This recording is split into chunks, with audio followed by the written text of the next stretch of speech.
Welcome to the Tech Egg. Don't get scrambled. Enjoy the video. You start by making sure your TV is a Google-certified Android TV or runs the Android TV platform.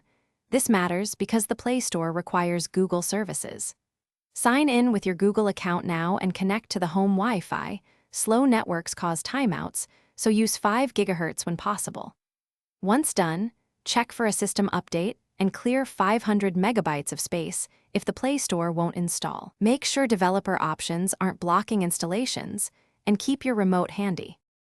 Now open the Play Store app from the home screen or the apps list. If it's hidden, use the search function. Typing the app name speeds things up. If you don't see Play Store, add your Google account under Settings Accounts and then reboot the TV to trigger the app registration. Once the store is visible, sign in, accept permissions, and browse categories.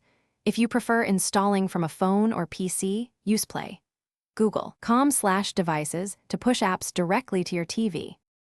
To finish, choose the app you want and press Install. Watch the notification area for progress and accept any runtime permissions when the app runs. Once installed, open the app to confirm proper behavior and then update Play Store and Google Play services to avoid compatibility issues. If installation fails, clear cache and data for Play Store, reboot, and sign out and back into your Google account. As a final step, factory reset the TV only if nothing else resolves the error. This erases settings and often... Thanks for watching. Consider subscribing if I helped unscramble your problems.